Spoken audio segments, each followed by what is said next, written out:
दर्शकवृन्द नमस्कार। समय चक्रको यो अर्को नयाँ श्रृङ्खलामा यहाँलाई हार्दिक स्वागत छ। म कुलचन्द्र विष्ट। निर्वाचन आउन अब केही हप्ता मात्रै बाँकी छ।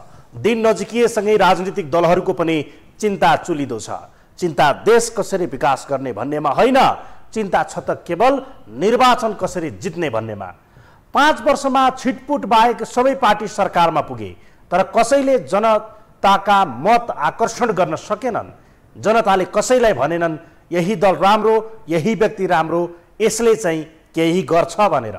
सायद यही विषयको राम्रो हेक्का भएर होला सबै दलले आफैले आफूमा विश्वास गर्न नसके र होला सायद गठबन्धनको बैशाखी टेकेरै भन्दैछन्। नीति, सिद्धान्त, राजनीतिक आस्था र दर्शन त यति बेला खोपाका देउता जस्ता भएका छन्। सबको ध्यान यति बेला छ त चुनाव जिती काले काले मिलेर खाऊ भाले भन्नेमा हो। दर्शकवृन्द, दलहरूलाई भाले आफ्नो पक्षमा पार्नका लागि के गर्दा हुन्छ, कसो गर्दा हुन्छ, पूर्व जाँदा हुन्छ कि पश्चिमको कार्यकर्ता भित्राएर हुन्छ, जे गरे पनि चुनाव नै जित्नु पर्यो। त्यही चुनाव जित्नका लागि यति बेला चुनावको मुखमा सधैँ झैँ घोषणापत्र धमाधम आइरहेका छन्। तर दर्शकवृन्द, जति हुँदा पनि लाज नमान्ने नेतृत्वको लाज माने जस्तो गरी घोषणापत्र नभनी लज्जा बोध गरेर कोहीका सङ्कल्प पत्र र कोहीका प्रतिबद्धता पत्र आइरहेका छन्। 5 वर्ष अघि यिनले नै सार्वजनिक गरेका घोषणापत्र फर्केर हेर्ने हो भने यिनीहरू जनतामाझ होइन, जनतासँग माफी मागेर काशी गएर जोगी बने हुने अवस्था छ। के लेखेको थियो? यिनका पानी जहाज रेल मात्र होइन कि स्वास्थ्य शिक्षामा संविधानले प्रत्याभूत गरेको शिक्षा स्वास्थ्यमा पनि यिनले माखो मारेनन्। झनै कोरोनाको महामारीदेखि प्राकृतिक प्रकोप पर्दासम्म यिनका काम कमाउने भन्दा केही भएन। काङ्ग्रेसलाई अहिले जनताको कोखदेखि शोकसम्मको चिन्ता पलाएर आयो, तर यिनको जनताका लागि अलिकति पनि माया हुन्थ्यो भने यही डेङ्गु सङ्क्रमणको बेला किन यिनकै नेताले आलोचना गर्थे र? खास यति बेला दलले यस्ता खालका लिखित दस्तावेज निकालेर जग नसाए हुन्थ्यो भन्ने धेरैको बुझाइ छ। टाउको मिलाएकै भरमा चुनाव जिते र सेवा होइन मेवा खान यति बेला सबका सब फेरि घाँटी जोडिएको छ। विगतमा पनि स्वाद चाखेकाहरू फेरि जनता भुल्याउन अहिले विभिन्न किसिमका फुलबुट्टा भरेर 5 वर्ष राजनीतिको मौसमी खेती सपार्न लागि परेका छन्। आफ्नो नेतृत्वको सरकारमा माखो नमार्ने अनि अर्कोले गरेन भनेर उछितो काट्दै कुर्लने दलहरू कसले जनताका लागि घोषणापत्रमा के ल्याए त? सुरुमा हेरौँ यो रिपोर्ट। यति बेला राजनीतिक दलहरू 5 वर्ष मौसमी खेती सपार्न अनेकन शब्दावलीले भरेर घोषणापत्र सार्वजनिक गर्ने चटारोमा छन्। सम्भवतः यिनीहरूले घोषणापत्रमा लेखेको बुदा अक्षरंश पालना गर्ने हो भने यो देशमा कायापलट भइसक्नुपर्ने हो। 5 वर्षपछि फेरि खेती सपार्न यति बेला फुलबुट्टा भरेर धमाधम घोषणापत्र सार्वजनिक भइरहेको छ। राजनीतिक दलको घोषणापत्र फगत जनतालाई झुक्क्याउने एउटा गतिलो अस्त्र बनेको छ। त्यही भएर पनि होला आजभोलि लाज छोप्न पनि दलहरूले घोषणापत्रलाई सङ्कल्प पत्र भन्न थालेका छन्। समतामूलक र न्यायपूर्ण समाजमा नागरिकको जन्मदेखि मृत्युसम्म सामाजिक सुरक्षाका दृष्टिले राज्यका केही निश्चित आर्थिक तथा सामाजिक दायित्व हुने विषय उल्लेख गरी नेपाली काङ्ग्रेसले घोषणापत्र सार्वजनिक गरेको छ। तर काङ्ग्रेसको घोषणापत्र पनि चुनावमा लोकप्रियताका लागि जनता भुल्याउने मेलोको रूपमा बुझिएको छ। र हाम्रा अवधारणा होइन, जसरी चाहिँ हाम्रो भर्खर अहिले आएको छ नि कोखदेखि शोकसम्म एकीकृत सामाजिक योजना भनेका छौँ हामीले। 3 वर्ष मुनि र 73 वर्ष माथिकालाई चाहिँ हामीले निःशुल्क औषधि उपचार भनेका छौँ। 5 वर्षभित्रमा 2.5 लाखले रोजगारी, यस्ता खालका राम्रा सकारात्मक जो जनताका जनसवाल र जनजीविका उनले जुन अपेक्षा राखेका कुरालाई मात्रै जोडेका छन्। सबैले त्यही दायराभित्र रहेर चाहिँ जानुपर्छ। अलिक त पटक पटक राज्य सत्ता र चुनावी सरकारको नेतृत्व गरेको काङ्ग्रेस पनि जनता भुल्याउन सिपालु देखिएको छ।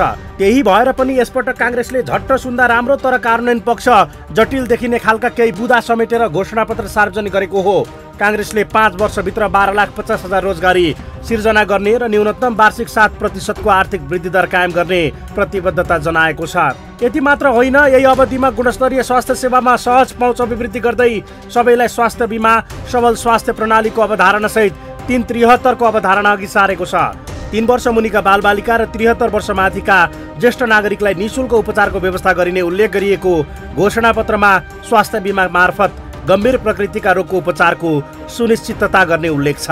अझ उदेक लाग्दो कुरा काङ्ग्रेसको 52 पेज रहेको संकल्प पत्रको 29औं पेजमा हरेक सार्वजनिक निकायका अधिकारीहरूले प्रत्येक वर्ष सम्पत्ति विवरण सार्वजनिक गर्ने बाध्यकारी कानुन जारी गर्नेछौँ भन्ने उल्लेख गरेको छ।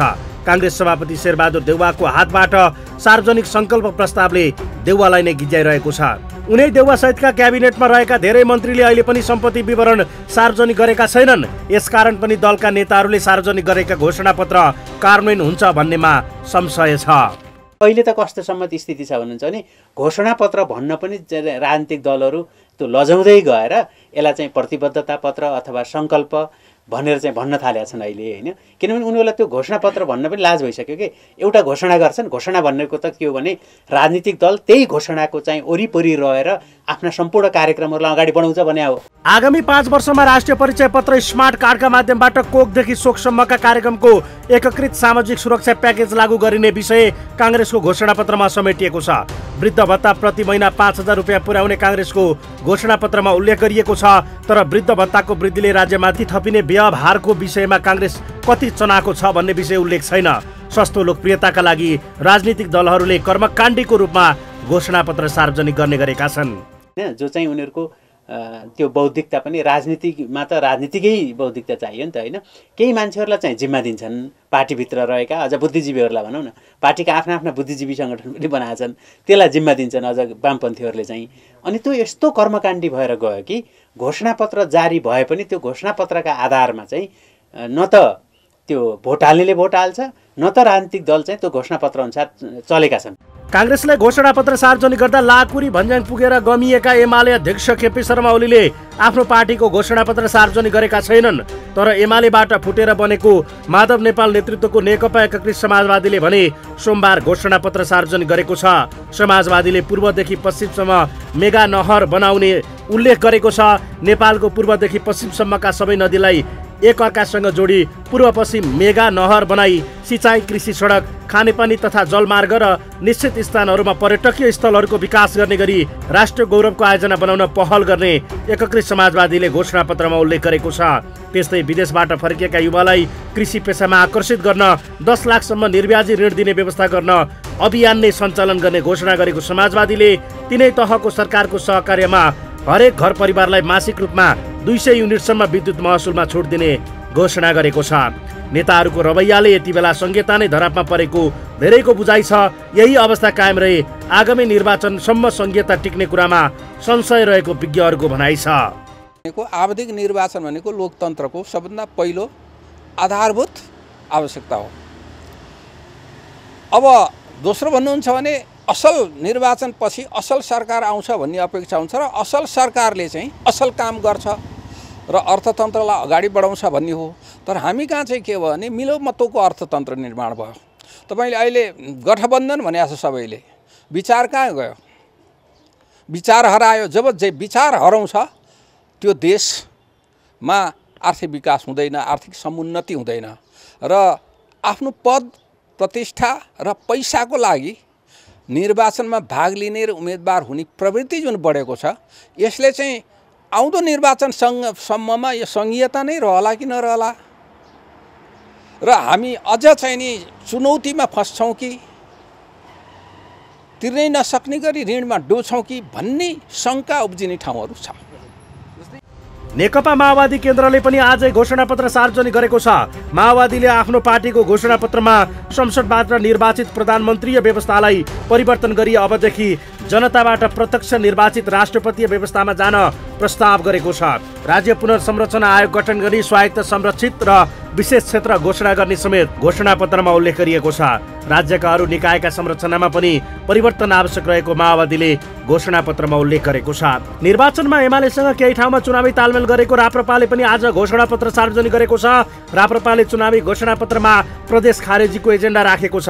पार्टीले सोमबार जारी गरेको घोषणापत्रमा प्रदेश खारेजीको एजेन्डा राख्दै केन्द्रलाई बलियो बनाउने र स्थानीय तहसहितको 2 तहको शासकीय संरचना बनाउने एजेन्डा राखेको छ। उसले अभिभावकीय संस्थाको रूपमा राज संस्था र जनताबाट प्रत्यक्ष निर्वाचित कार्यकारी प्रधानमन्त्री हुनुपर्ने एजेन्डा अघि सारेको छ। घोषणापत्रमा प्रदेश खारेजीको एजेन्डा राखे पनि राप्रपाले मङ्सिर 4 गते हुने प्रदेशसभा निर्वाचनलाई भने बहिष्कार गरेको छैन। देशभर सम्भव भएका प्रदेश निर्वाचन क्षेत्रमा उम्मेद्वार उठाएको छ। प्रत्यक्ष निर्वाचित कार्यकारी प्रधानमन्त्री र अभिभावकीय संस्थाको रूपमा राज संस्था भनेको राप्रपाले जनस्तरमा जोडिएका विषयमा दाइजो प्रथाको अन्त्य, एकल वृद्ध तथा अशक्त नागरिकहरूलाई घर दैलो स्याहार सुसार कार्यक्रम, विद्युतीय सवारी साधनलाई सहुलियतको व्यवस्था लगायतका विषयलाई प्राथमिकतामा राखेको छ। स्वदेशमै रोजगारीको सिर्जनाका साथै एक परिवार एक रोजगारीको ग्यारेन्टी, निर्यात प्रवर्धन उद्योगलाई करमा छुट, 25 लाख पर्यटक भित्र्याउने, जुम्ला मुस्ताङ लगायत हिमाली जिल्लामा जडीबुटी तथा फलफुल उद्योगहरूलाई प्राथमिकता दिने कार्यक्रमहरूलाई समावेश गरिएको छ। पार्टीको घोषणापत्रमा यौनिक तथा लैङ्गिक अल्पसंख्यक वर्गको रोजगारीका साथै स्वास्थ्य उपचार र निःशुल्क शिक्षाको ग्यारेन्टी गरिने उल्लेख गरेको छ। स्वदेशी कच्चा पदार्थमा आधारित उद्योगहरूलाई राज्यबाट सुविधा र संरक्षण प्रदान गरिने, रुग्ण अवस्थामा रहेका सरकारी, निजी, सार्वजनिक संस्थान र उद्योगहरू आधुनिकीकरण गर्दै पुनः सञ्चालन, वैदेशिक लगानी समेतलाई आकर्षित गर्न उद्योग दर्ता प्रक्रियालाई सरलीकरण गरिने, अनावश्यक आयात निरुत्साहित गर्न उत्पादन अभिवृद्धि गरी काली लाग्दो व्यापार घाटा कम गरिने, एक रोजगार अवधारणा प्रभावकारी रूपमा कार्यान्वयन गरिनेछ। तर यति बेला अधिकांश राजनीतिक दलहरूले जनतालाई भुलभुलैयामा पार्न सार्वजनिक गरेको यो फगत आश्वासनको पोको हो। 5-10 रुपियाँ खर्च गरेर जनताको हातमा पत्र थमाएर भोट कुम्ल्याउने सपना नदेखेकै जाति 5 वर्षमा काम गरेर देखाए जनताले यसै पत्याउनेछन्। पैसा खर्च गरेर अनेक झुट र आश्वासनको खेती गरिरहन जरुरी छैन। सधैँ पानी जहाज र मोनोरेलको सपना देखाएर सिटामोल नदिने नेतागणहरूलाई जनताले अब फिल्टर गर्न सक्नुपर्छ। नभए 5 वर्षपछि फेरि यस्तै आश्वासनको अर्को पोको फाल्ने होडबाजी चल्नेछ। प्रचण्डको शब्दमा भन्ने हो भने नेपाल आजभन्दा 10 वर्ष अघि नै स्विजरल्यान्ड हुनुपर्ने हो। ओलीले बोले अनुसार नेपालको ध्वजवाहक पानी जहाज महासागरमा कुद्नु पर्थ्यो। कृष्ण प्रसाद भट्टराईका चेला अहिलेका प्रधानमन्त्री देउवाले देखाएको सपना पुरा हुन्थ्यो भने बुढा नीलकण्ठको जस्तो महल अहिले हरेक नेपालीको हुन्थ्यो होला। अहिले खाडीमा पसिना बगाइरहेका युवा तिनै प्रचण्डले भनेको स्विजरल्यान्ड घुमिरहेका हुन्थे।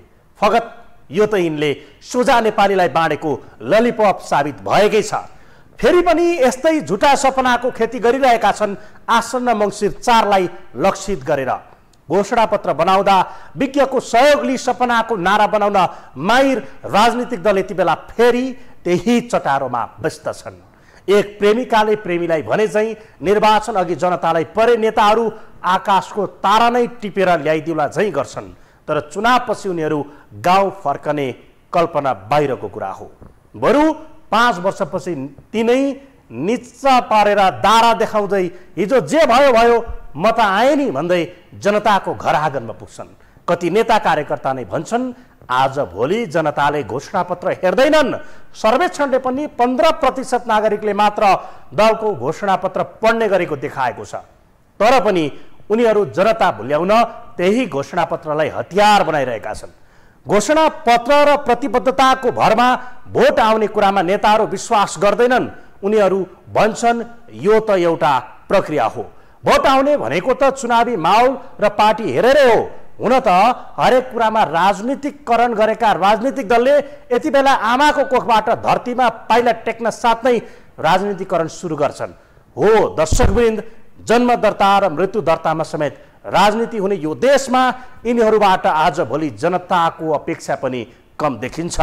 सायद त्यही भएर होला सामाजिक सञ्जालमा नो भोट एगेन भन्दै यति बेला एउटा हुम्ने चलेको छ।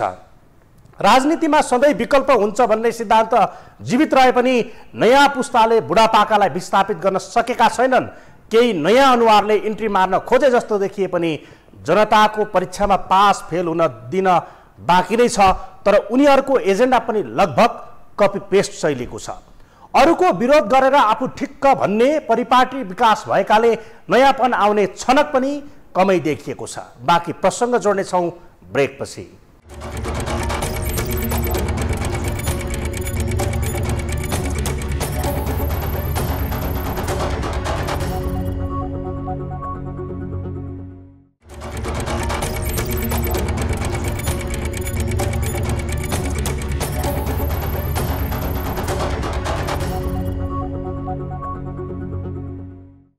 चुनाव कसले जित्छ भनेर कसैले तपाईँलाई सोध्यो भने हिजोका दिनमा भन्नुहुन्थ्यो होला जनताको सुख दुःखमा साथ दिनेले। तर अहिले तपाईँ हाम्रो ब्रह्म र भित्री मनोविज्ञान नै परिवर्तन भएको छ। आजभोलि हामी भन्छौँ पैसा र पावर हुनेले हो। दर्शकवृन्द, निष्ठाको राजनीति गर्नेले यति बेला चुनाव जित्न हम्मे हम्मे छ। अहिले सबै मात्र फेरिएन, चुनाव जित्ने तरिका पनि फेरिएको छ। अर्बपति विनोद चौधरी मोटरसाइकलमा चढी भुइँ मान्छे सरह फलैचामा ओठ पैतालास फुटेका नागरिकसँग भोट मागेको देख्दा वाहा, आखिर लोकतन्त्र त हो नि, सबजना जनताका अगाडि झुक्नै पर्छ भन्ने सिद्धान्त लागू भए जस्तो देखिन्छ। तर यी सब एक गीतमा भने झैँ सम्झिने पानी छम्किने जस्तै हो। यो त हरिवंश मदन कृष्णको कलाकारितालाई मात खुवाई चुनाव जित्ने नौटङ्की बाहेक केही होइन भन्ने प्रश्न हुन्छ। विनोद चौधरीसँगको अरू बेलाको भेट सामान्य नागरिकका लागि ठुलै पहाड छेड्नु बराबर हो। तर उनी अहिले आफैलाई मलाई भोट भन्दै मतदाताकोमा पुगिरहेका छन्। धनी पनि गरिबको झुपडीमा पुग्नुपर्ने यो नै लोकतन्त्रको सुन्दर पक्ष हो। चुनाव नेतादेखि कार्यकर्तालाई मात्र होइन, जनतालाई पनि थाहा छ पैसा हुनेले मात्र जित्छन् भनेर। चुनाव जित्नु भनेको पैसा खर्च गर्नु हो र जितिसकेपछि पैसा कमाउने ठाउँमा पुग्नु हो। सायद त्यही भएर होला दर्जनौं उद्योगीहरू मरि मेटेर चुनावमा होमिएका छन्।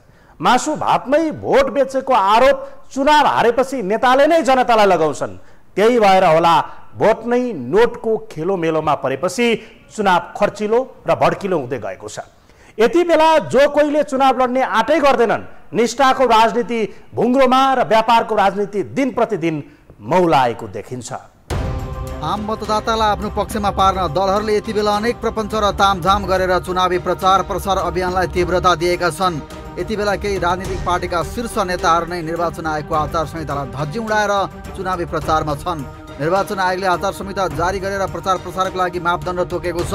अझ बुझ्ने भाषामा भन्नुपर्दा दलहरूको लागि प्रचार प्रसारको समय कार्तिक 17 गतेदेखि सुरु हुन्छ। तर दलका नेताहरूले यति बेला आदि मेलो भ्याइसकेका छन्। अहिले घर दैलोसँगै यति बेला घोषणापत्र सार्वजनिक गर्ने चटारो छ। चुनावलाई थप भड्किलो बनाउने यिनै ठुला राजनीतिक दलहरू नै हुन्। देशलाई निकास दिन्छौँ, सबैलाई धनी बनाउँछौँ भन्दै जनताको घर दैलोमा बिन्ती बिसाउँदै भोट माग्न पुग्नेहरू चुनाव जितेपछि गाउँ फर्किएको बिरलै पाइन्छ। प्रत्येक 5 वर्षमा हुने आम निर्वाचन थप महँगो र भड्किलो हुँदै गएको विज्ञहरू बताउँछन्। उम्मेदवारी घोषणा गरेपछि मतदाता भेटघाट, चुनावी गीत रेकर्ड गराउने, गाडी, पोस्टर, ब्यानर, टी सर्ट छपाई लगायत पनि उत्तिकै मोटो रकम खर्च गर्ने गरेको पाइन्छ। यसले पनि निष्ठाको भन्दा यति बेला व्यापारको राजनीति मौलाएको छ। सुरुवाती चरणमा टिकट हात पार्नेदेखि नै चलखेल हुने राजनीतिमा चुनावको बेलाको खर्च त झन् लेखाजोखा गरी साध्य छैन।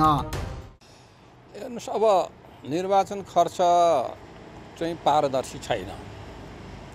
सरकारले जति निर्वाचन खर्च गर्न सक्ने भनेर निर्वाचन आयोगले सीमा तोकिदिएको छ, त्यसको 5 देखि 7 गुणा बढी खर्च हुन्छ।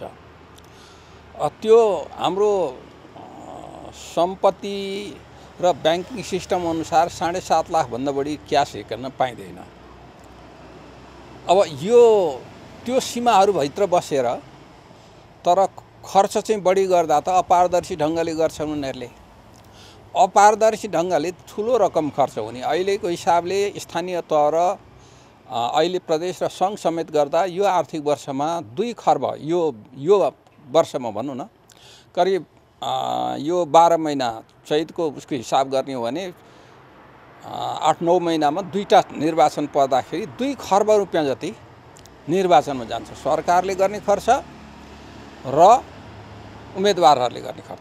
स्थानीय तहको निर्वाचन सकिएको झन्डै 7 महिनापछि प्रतिनिधि सभा र प्रदेश सभाको निर्वाचन मङ्सिर 4 मा हुँदैछ।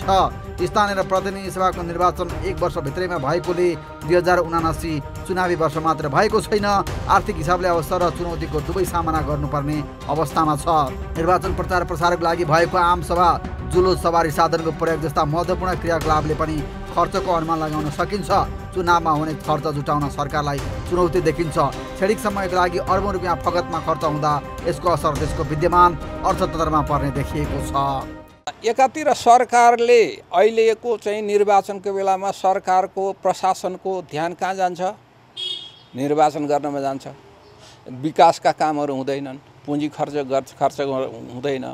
त्यसले पनि यता अर्थतन्त्रलाई नकारात्मक प्रभाव पारिरहेको हुन्छ भने जुन अपारदर्शी ढङ्गले ठुलो धनराशि खर्च हुन्छ त्यसले आयात बढाउँछ, शोधनान्तर स्थितिलाई चाहिँ अझ चुनौतीपूर्ण बनाइदिन्छ र अनौपचारिक अर्थतन्त्रको विकास हुन्छ। थोरै मात्रामा अलिकति आन्तरिक उत्पादनलाई यसले सहयोग चाहिँ गर्छ, तर आम रूपमा हाम्रो अर्थतन्त्रलाई चुनावको हाम्रो यो प्रकृतिको चुनाव खर्च प्रति मतदाता करिब 10 देखि 12,000 रुपियाँ खर्च हुँदो रहेछ। त्यो खर्चले चाहिँ हाम्रो अर्थतन्त्रलाई नकारात्मक प्रभाव बढी पार्छ। आयोगले तोकेको भन्दा उम्मेदवारहरूले दोब्बर रूपमा खर्च गर्ने भएरै होला यस वर्षबाट निर्वाचन आयोगले पनि खर्चको सीमा थपेको छ। 2048 सालको आम चुनावमा सरकारले 11 करोड खर्च गरेकोमा 2064 को संविधान सभा निर्वाचनमा 7 अर्ब 50 करोड खर्च गरेको थियो। 2070 सालको दोस्रो संविधान सभा चुनावमा 11 खर्ब 50 करोड खर्च भएको थियो। त्यस्तै 2074 को प्रतिनिधि सभा र प्रदेश सभा सदस्य निर्वाचनमा अर्थ मन्त्रालयले 20 अर्ब निकासा गरेको थियो। त्यसबेला प्रतिनिधि सभा चुनावको लागि निर्वाचन आयोगले मात्रै 10 अर्ब खर्चिएको थियो। अर्बौं रुपियाँ खर्चेर जनताले पाउने भनेको चाहिँ त्यही झुटो आश्वासन नै हो। छिटपुट बाहेक विकास र जनप्रतिनिधिबाट जनता सन्तुष्ट भएको देखिँदैन। लोकतन्त्रको सुन्दर पक्ष भनेको निर्वाचन प्रणाली हो, तर पटक व्यवस्था परिवर्तन हुँदा पनि जनताको अवस्था भने जिउका तिउँ छ।